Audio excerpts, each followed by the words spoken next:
Hello, thanks for joining us today for Truth Be Told Transformation. I'm Bonnie Burkert, and I'm here to share with you tools to help you transform so that you can live your highest truth.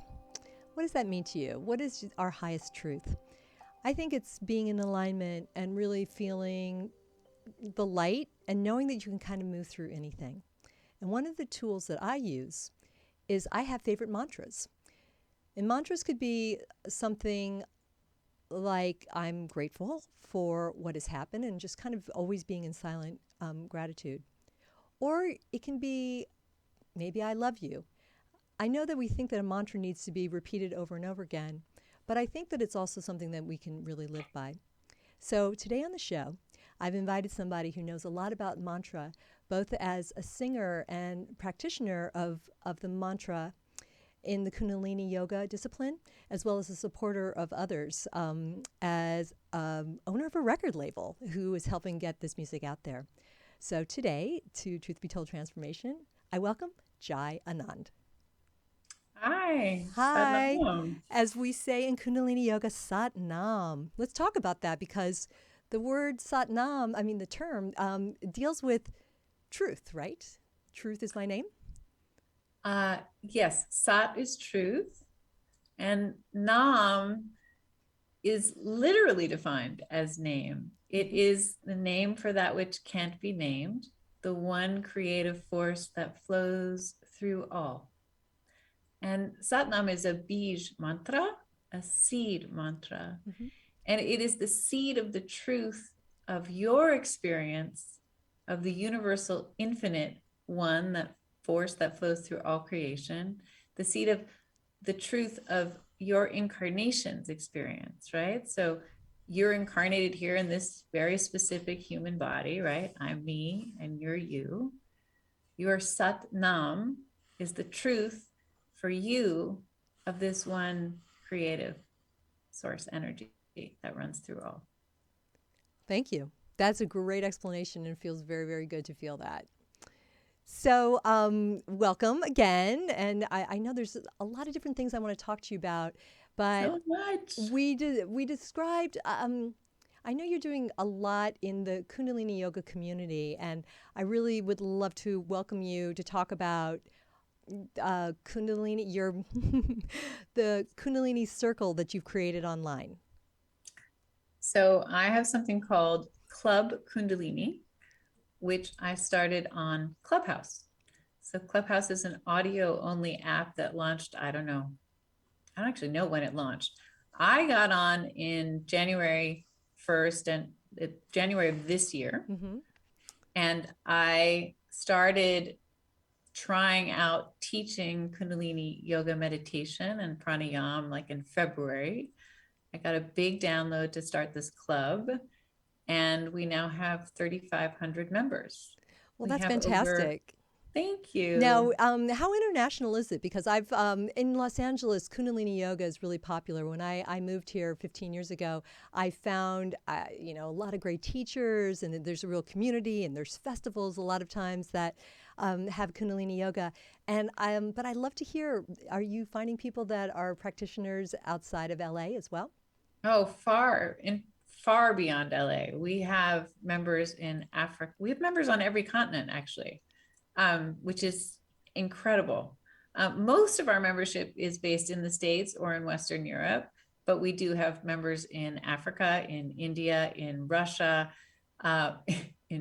Finland counts as Europe, and everywhere else. It's amazing to have a global community right out of the gate. Like that's the what I didn't expect about Clubhouse was how global it is and how fast our growth would be globally. But that's, there's no barrier to entry. You don't have to go to class in the same way. Right. So they can just get on their phone, listen in, and learn and practice. Well, I think that's really, you really tapped into something. And it's the key word in all of this is community, because I definitely think we need to find each other. And I know it's not always possible to be practicing in person anymore at this time, or hopefully we'll tiptoeing back in.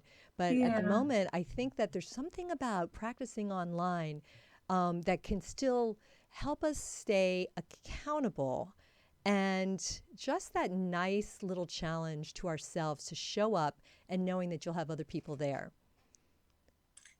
Yeah, well, we have 40 rooms a week. So, for example, the first practice that I launched on Clubhouse is Breath of Fire. Okay.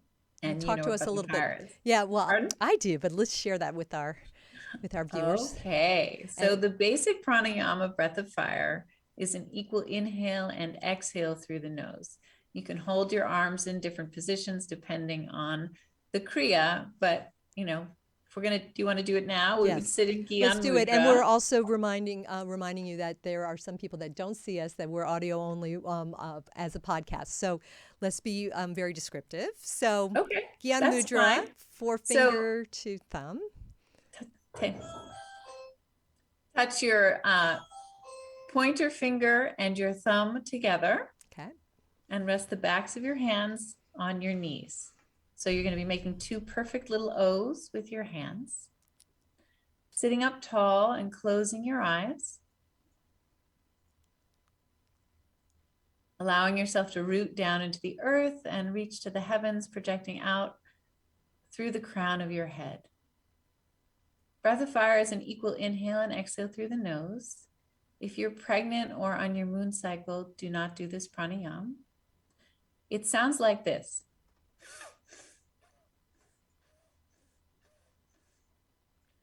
On the inhale, you mentally vibrate sat, and on the exhale, you mentally vibrate nam. We just explained satnam to you, so you know what that is. You're going to hear the sound of your breath coming into your ears like that, and inside of you, in sync with your breath, you'll hear satnam, satnam, satnam. And we can just do it for, how long would you like to do it for, Bonnie? 15. Okay, we'll do it for 15 seconds. Close your eyes. Place the tip of your tongue on the upper inner gum line behind your front teeth. That relaxes your jaw. And we begin.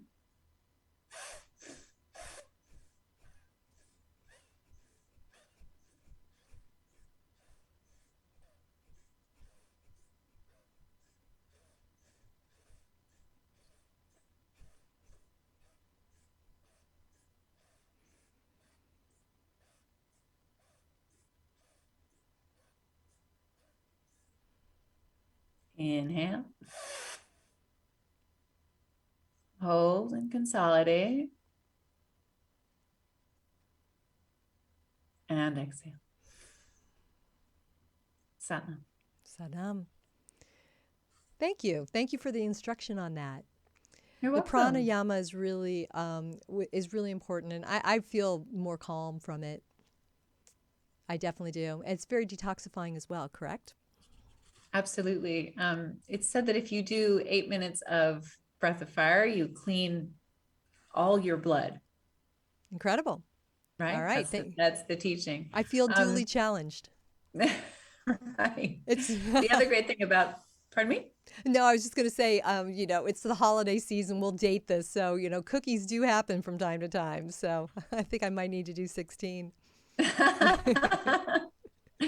Yeah. It's also detoxifying for the subconscious mind. So the teaching is that 1,000 thoughts come into your mind with the blink of an eye. So 1,000, right? And those that you don't process consciously, and now think about how many thoughts you process consciously in the blink of an eye, right?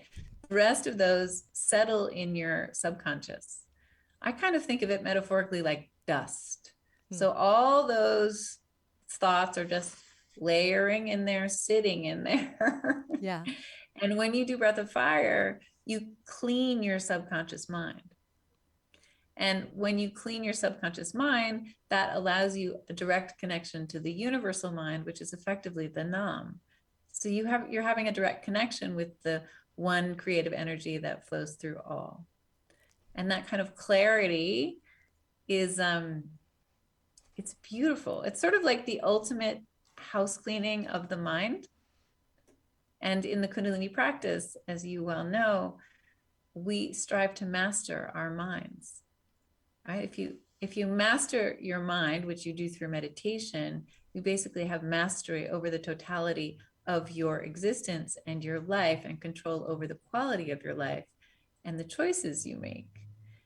The alternative in the teachings, as I'm sure you also know, Bonnie, is if your mind is your master is a monkey.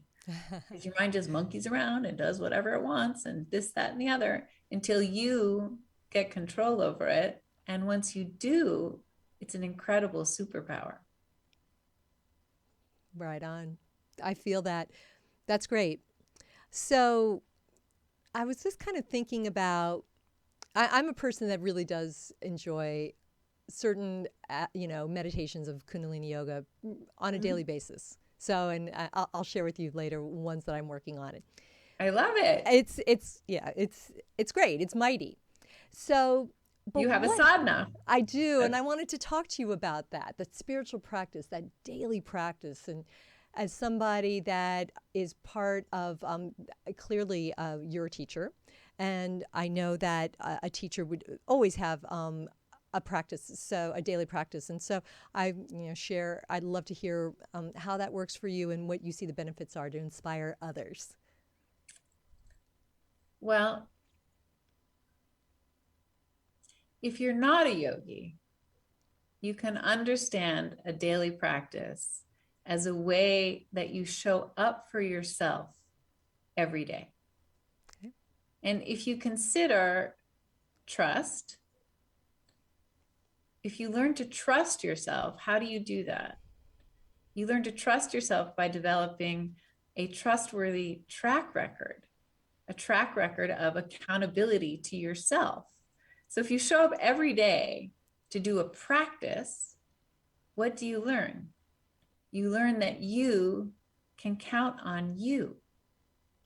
I always say in life that the best bet you can make is on yourself.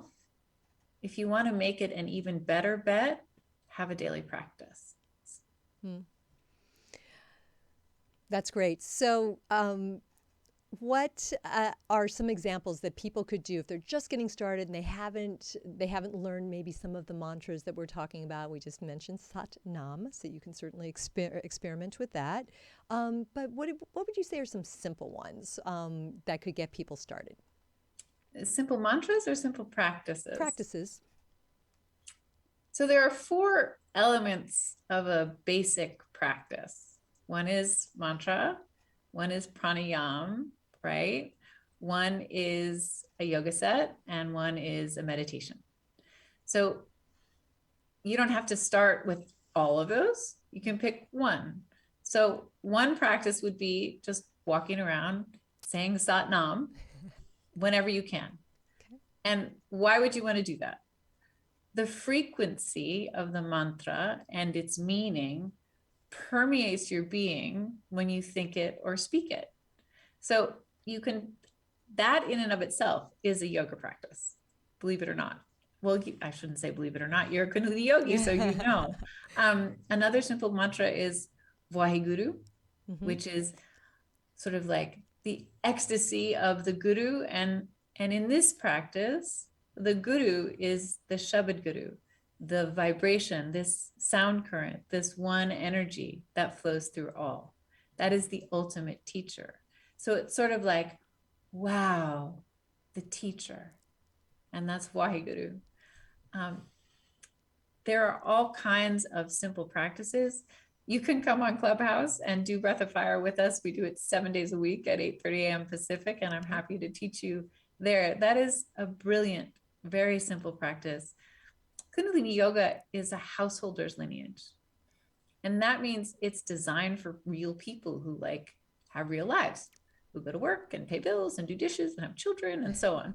We're not ascetics that go up into mountains and into caves and meditate for days, months, or years. These practices are intended to support us in being the best humans that we can be. So there are hundreds, even thousands of very simple practices that are very short, 3 minutes, 9 minutes, 11 minutes. You can learn how to do these and integrate them into your life every day and cultivate your experience of yourself. You know, you talk here about tools of transformation, which I absolutely love. And I watch many of your podcasts. Thank you so much. I'm so glad that you're doing this. Kundalini Yoga as a tool for transformation basically shifts your relationship with yourself, and you shift your relationship with this source, with the Nam. And in doing so, you have the opportunity to unconceal your highest destiny. Each of us as an incarnated human is here to do something.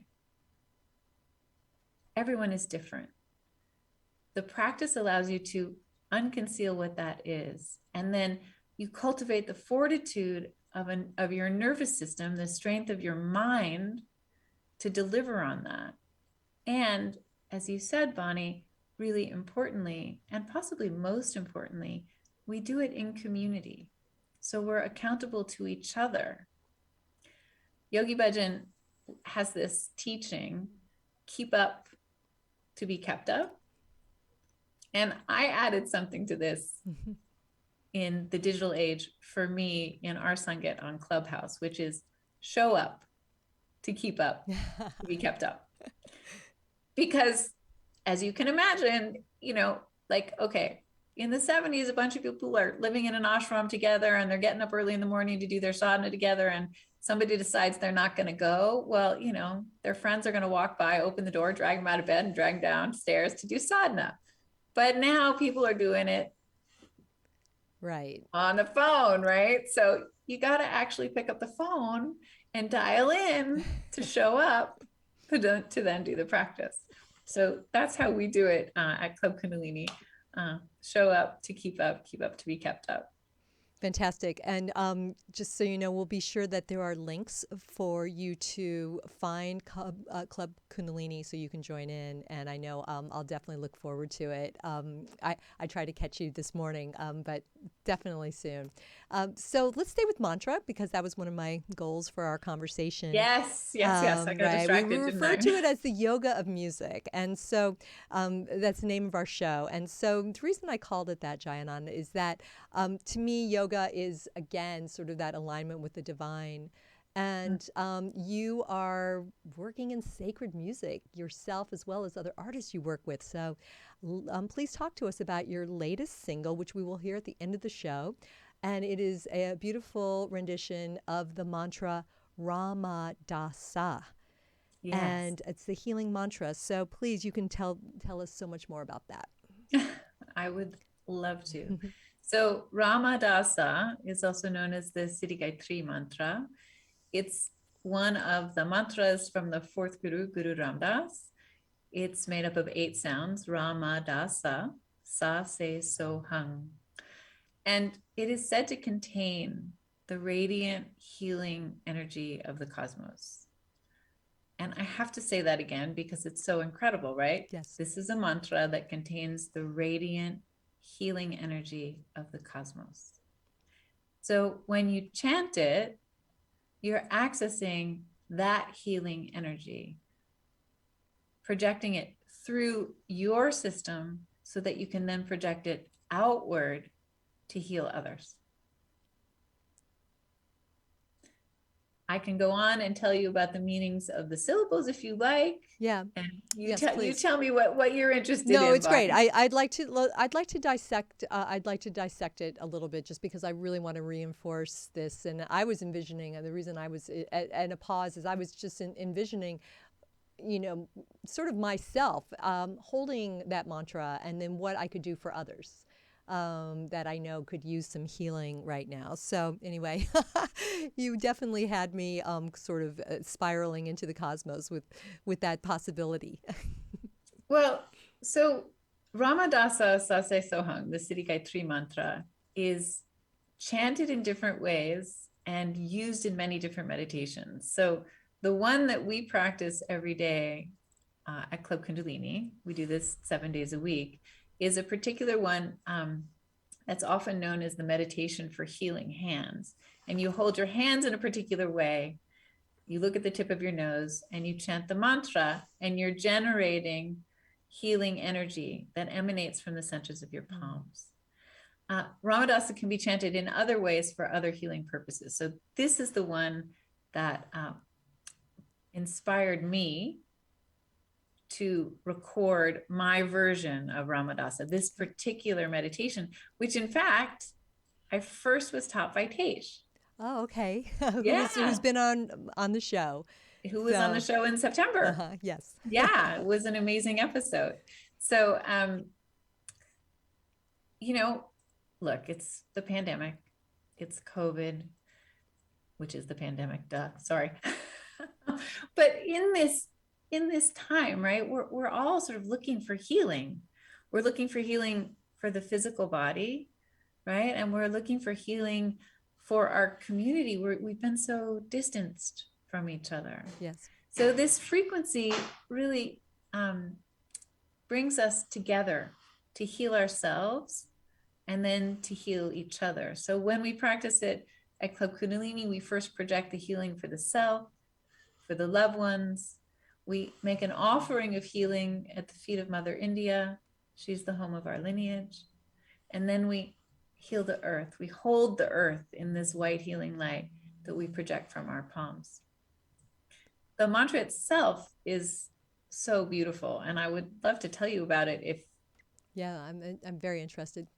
Okay, so the mantra, the way we practice it, the way it's done in this practice, these 8 syllables are divided into 2 parts and 4 pairs. So the first part is Ramadasa, right? And that ascends. We go up into the ethers, reaching for the expansive energy of the infinite. And then we pivot down, descending, sa, se, so, hung. And in that pivot, we bring down these etheric energies, right? And we interweave them with the earthly, and we arrive in ourselves at this embodiment and blend of purity, which is the healing frequency that we then project out through ourselves and unto others. So Ramadasa, part 1, goes up. Sa Se So Hung, part 2, goes down. And then we have the 4 pairs of syllables. So Ra and Ma, sun contrasted with moon, right? So the sun is hot and bright and strong, purifying. The moon is cool, receptive, nurturing. Then we have Da and Sa. Da is earth, your secure ground of action, very personal. And then Da is contrasted with Sa. Sa is the impersonal infinity, the totality of the cosmos and all of its projections, totally impersonal. That is Sa. So that's the pair that we pivot up. And then we repeat Sa. So somewhere in the repetition between Sa and Sa is the pivot where we bring the infinite and interweave it with the finite. So the third pair is Sa, Se. Sa, again, is impersonal infinity. And then Se is the embodiment of Sa. So personal infinity. And then we have So, Hung. So and Hung together mean I am thou. And what can I say? Hold on, let me find the right way to describe. So, I've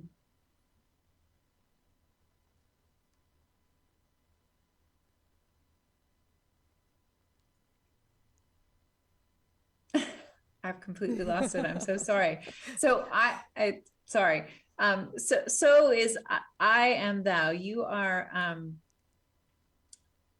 bringing yourself home to yourself in the sacred understanding of the root of yourself.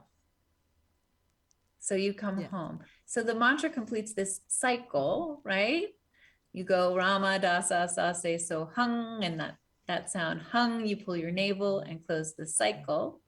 And then the power of the mantra builds on itself, cycle upon cycle upon cycle. At the same time, you're also going through a full circuit of the chakras.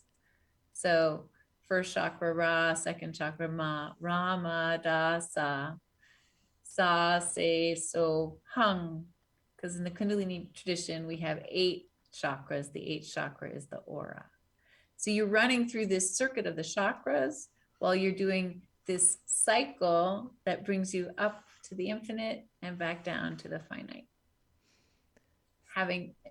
Weaving for yourself this combination of the finite and the infinite into this blend of purity. And it's that pure energy that allows, that is the healing energy. Wow, this is mighty. This is mighty indeed. So what made you choose this mantra? I mean, obviously we need healing, and I know that you've had your own healing journey as well that may have created, swayed your decision on, but there's a lot of great mantras in the Kundalini tradition to choose from, or even beyond, many. Correct? So this is your first recording as an artist. You've got a label. Tell us about your label. Tell us about your process of, finding, putting out your first single. So, well, basically, I chose this mantra because of its effect on me. I've been practicing it, and it has given me great healing. I've healed myself, and I feel that I've been able to heal others, in particular by forming this Club Kundalini community. But I also do that through my record label, BY Music, where we are home to 3 Best New Age Album Grammy winners. Congratulations. Thank you. One of whom is White Sun. I know you know them very well. So do you want me to talk about my single, or do you want me to talk about the label? I would like to talk. Where would you like me to go first? I would like to talk about your single. So you mentioned that it was very healing for you. Yes. So at that point, hey, I mean, there's a lot of different directions you could take the recording of the single, the music that you choose, and who you choose to work with. So I'd love to hear that. So when I decided to record again, many, many moons ago, I was in a band. And I sang and I did all these things. And this is what I say, BC, before child. And I had my child, I got married, I had my son. And I've done a couple of sessions here in LA since I moved back from Europe, but nothing of any kind of significance. And I actually felt like I had lost my voice. And what happened for me during COVID is I got super creative. So not only have I been making music, I've been making visual art. I started Club Kundalini. I've expanded the roster at BY Music. It's like somehow having all this time in my house, right? I was like, well, what am I going to do? Yeah. So I started to do all these things. And when I decided to record Ramadasa, I reached out to Heday Ikumo, who is a Japanese artist, a musician and producer. I wanted to work with someone who could help me express this mantra as the journey I just described to you, right? Can you, like, this notion that we can be here on earth and we can go up to the infinite, into the etheric, and bring ourselves back down. And in so doing, create healing power. So Heday has no experience in Kundalini Yoga. And I called him and he was like, it was a really funny conversation because we've known each other for a long time and he didn't want to say no. And I said, okay, just come over to my house. We'll be far apart and we'll do the meditation together. So he came over and we did the meditation for 11 minutes. And we finished. And he looked at me and he said, I get it. And then I said, okay, so just close your eyes. This is what really happened. And I literally, like, I decided, I had a vision of how it would sound. And I beamed it through my third eye into his. And he went off and took some notes from me and did a rough. And it was like magic. I've never experienced any music making that has flowed this magically and this easily. Like, he came back with a rough. It was basically exactly what I wanted. I purposefully had him not listen to other Kundalini mantra because I wanted to shape this mantra as a song. So, you know, when we practice, like when we practice Ramadasa, Sase Soham, we repeat it over and over and over and over. And that's the way we meditate with it. Yes. I wanted this healing frequency to reach more people. So I structured the song more like a popular song, more like there are verses, choruses, a bridge, and so on. So you wouldn't use my version of the mantra to meditate. You can use my version of the mantra to get the frequency from the mantra itself. So it was like, and then we were able to go record it at Apogee Studios, and Brandon Duncan mixed it, and we did some really wonderful things, like we had live strings, which is always a joy recording live strings. Ooh, I get chills whenever I do recordings with live strings. So it was fantastic. Absolutely fantastic. And the release for me has been magical. I mean, look where I am. I'm sitting here talking to you about it. It's such a gift. There's been different kinds of, you know, coverage in different places. I'm a music industry vet of over 20 years. I haven't released my own music in a really long time. So this is like a combination of everything I love, right? So I'm a Kundalini yogi and a teacher. I recorded a mantra and I got to release it on my own record label. Waheguru, as they say. Right? I mean, that's the point. No, and you're right. You're absolutely right. And I wish you every success with this. And the single's out digitally, everyone. So it's just, we're looking for Ramadasa, correct? Ramadasa by Jayanand. By Jayanand. Yes, thank you so much. Yeah. So everybody, keep your eyes peeled for that and add that to your playlist for just uplifting music. I know when I don't want to, like today I needed to put it on, I added it to my mantra playlist just to have going as I dealt with apartment cleanup and things like that, because we can use the upliftment all the time. And don't worry if you don't know the words, you'll find it.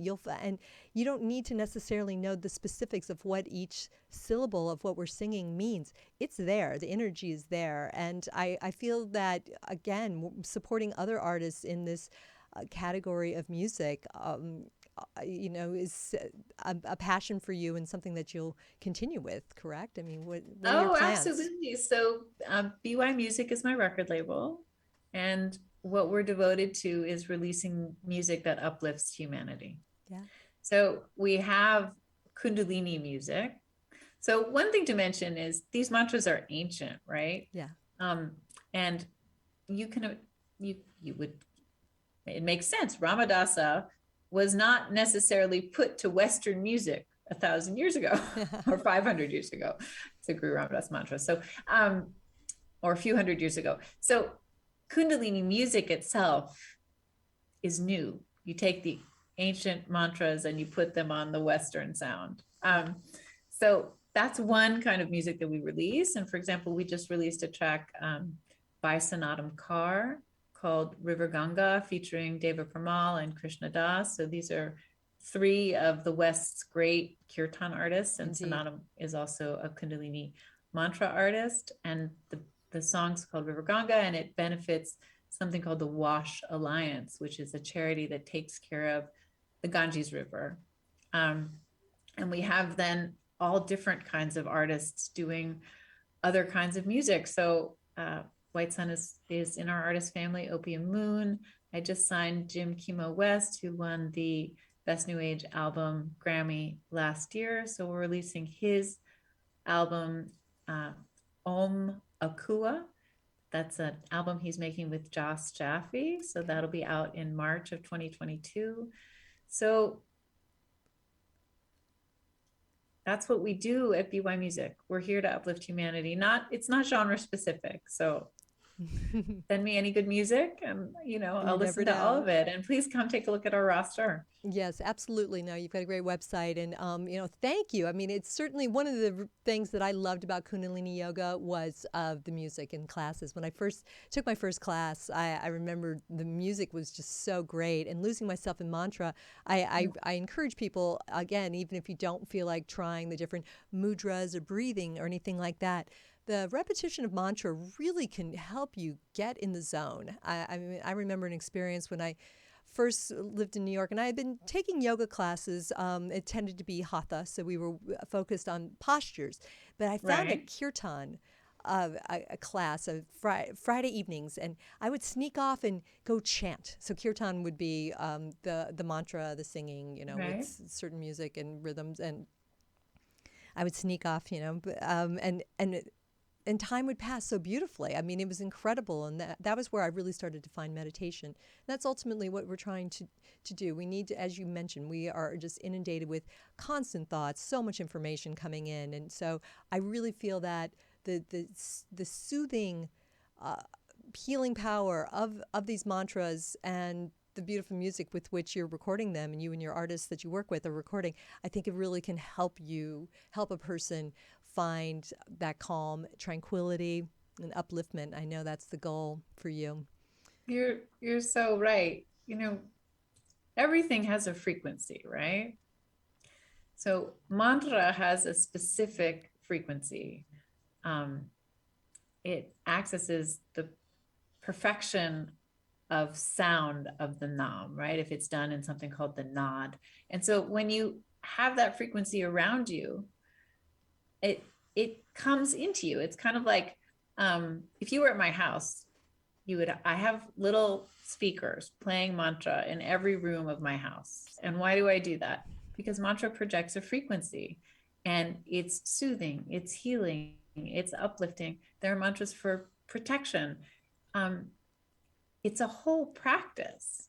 So you called this episode the yoga of music, and you can have a whole practice of yoga just by listening to the mantra. That's a whole practice. You don't have to worry about doing anything else. If that's what works for you, go for it. You're so right, Bonnie. It's wonderful. I'm a mantra addict like you. So yeah, big time. No, it's always there's nice always something going. It's crazy. And I had just heard. I wish I could qualify this a little more succinctly, but I'm going to say it and share it anyway. That we're in the Kali Yuga. That's the particular age that we're in right now. Right. Mm-hmm. So you're familiar with what I'm talking about, right? Yes. Like sort of the age of Aquarius, but it's a different distinction according to the Vedic studies. Am I doing okay with this so far? Yeah, keep going. So anyway, I heard that specifically during this time, mantra was going to be the best way to transcend and really work with the energy of this time.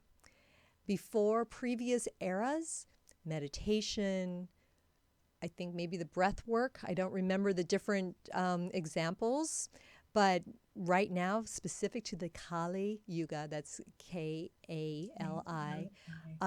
Yuga, Lyuga, that mantra, that's what we're supposed to be doing. So again, you make it easy because you set it to such incredible music. And so I just wanted to ask you as we wrap things up, any hint at what mantra you might want to do next? I mean, do you have any ideas what comes next? Well, I do. So one of the things we do at Club Kundalini with this mantra, so we do the Ramadasa practice, prayer for healing.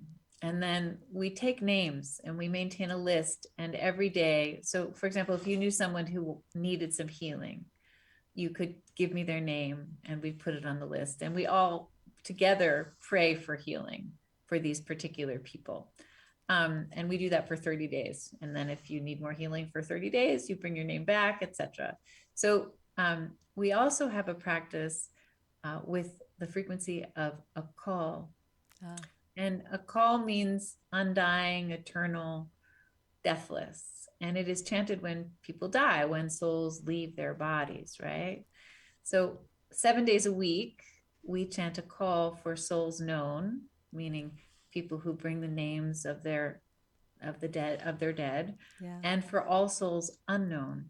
And when you chant a call for a soul, what it gives that soul is like a tailwind to make it to transit across this earthly realm, beyond the veil and into the blue ethers, into whatever that soul's next phase is. You know, that's above my pay grade, whatever it is. But we can chant for all souls to make this journey successfully.